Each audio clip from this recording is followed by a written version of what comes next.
Saya punya seorang anak keperluan khas cerebral palsy berusia 10 tahun bernama Hana. Kalau cerita anak saya, Haris Ariskin, sekarang ni dah berumur 4 tahun lebih. Kalau para pelajar pernah tengok Bersamamu di TV3 ni, kalau saya tengok cerita ada orang OKU, orang cacat CP, autism kan, saya akan tukar channel. Sebab saya tak suka tengok. Menerima cabaran sebagai orang dilahirkan sejak lahir begini, tidak tahu pun saya sebagai OKU. Saya memang dilahirkan seperti menjadi OKU seperti ini. Doktor ada mengatakan bahawa kaki saya agak lemah dan tak berapa kuat. Tapi dia tidak menjelaskan secara terperinci kondisi penyakit tersebut. Saya dan mak saya cakap saya ada autism dan disleksia. Betul ke? Dari segi persepsi sebenarnya, daripada awal daripada keluarga tu sendiri, kadang-kadang ada yang pesimis, ada yang mengatakan kerana ini mungkin kerana itulah, kerana nasib dan sebagainya. Apabila saya menempuh, baru saya tahu benda apa. Jadi benda yang patutnya diperjuangkan apa. Jadi kesedaran ni wujud dalam diri apabila kita menempuh. Tak kisahlah kita tu sebagai mak bapak, kita tu ada anak buah, kita tu sebagai abang dan kakak. Kesedaran tu tinggi apabila kita menempuh benda ni. Tercabar sebagai seorang OKU tidak boleh memasuki sekolah aliran teknik. Walhal pada itu terfikir untuk menjadi sama ada jurubana, jurutera, arkitek. Mohon nak jadi pensyarah, terhalang juga nak jadi pensyarah, tak sesuai. I don't know atas sebab apa permohonan ke UiTM dan Universiti Melaya untuk menjadi pensyarah bagi pengurusan risiko tak dapat. Saya dulu dari kecil pergi sekolah, mak jaga, lepas tu mak tunggu dekat kantin, lepas tu bila makan pergi kantin, mak tunggu sampai balik. Lepas tu masa sekolah menengah pula, mak hantar jalan kaki kan, pagi-pagi. Lepas tu tengah hari panas-panas tu dia tolak bawa balik. Saya macam tak percaya sebab saya rasa saya normal je. Tapi bila saya tengok balik ke masa saya kanak-kanak dan saya study apa itu autism, apa itu disleksia, saya rasa mak saya betul. Tak seperti kanak-kanak yang lain, saya lambat bercakap dan saya lambat bertindak, lambat respon. Lebih-lebih lagi bila mak saya panggil nama saya akan lambat respon. Dan mak saya pernah juga merujuk kepada doktor untuk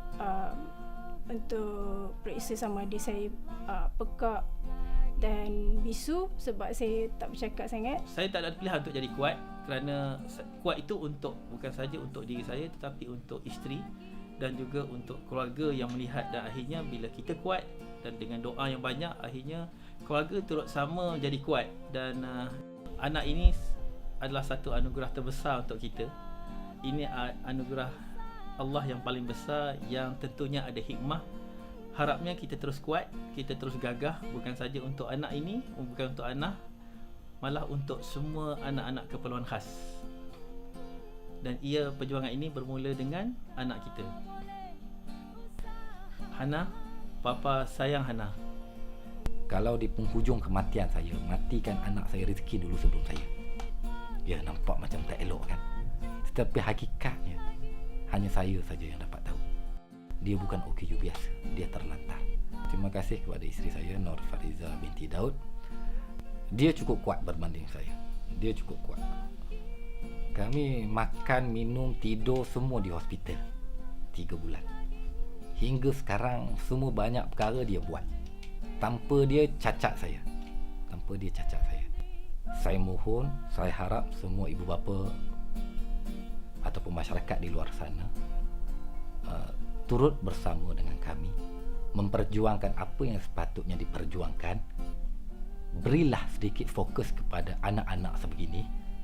Sebab jika kita lihat dalam peruntukan-peruntukan yang ada, CP agak sepi. Si mamat tangan kudung. Jadi I don't feel heran lah, tak ada apa-apa, tapi lama-lama rasa terganggu, rasa terganggu. Biasa, normal, orang kampung. Dalam kehidupan begitu, saya rasa itulah sebenarnya memberi cabaran kepada saya bahawa saya dilahirkan agak lain daripada yang lain, tidak mempunyai anggota tubuh yang sempurna, iaitu ketiadaan tangan kanan seperti yang pelajar maklum. Most of my friends, rakan-rakan saya adalah rakan-rakan yang sempurna. So saya tak boleh bercerita pengalaman orang yang menggunakan kursi roda atau lain-lain yang terpaksa pakai tongkat umpamanya. Saya tak boleh bayangkan sebab saya anggap saya normal. Tapi bila yang tadi balik semula kepada sejarah tadi, saya diejek dan dihalang oleh disiplin tertentu, tak boleh. Jadi saya terpaksa akur bahawa saya adalah OKU. Ma, ngayah itu Nolala binti Ibrahim dan Ruslan bin Abdalim. Terima kasih sebab besarkan adik, lepas tu jaga adik elok-elok, lepas tu itulah, tak menyesal, jaga adik. Dan adik akan berusaha supaya dapat membantu mama ayah, InsyaAllah. Tapi saya rasa macam bersyukur yang walaupun saya beritahu yang saya autistik, tapi mereka tetap melayan saya sebagaimana biasa, sebab mereka nampak kemampuan saya yang saya boleh buat.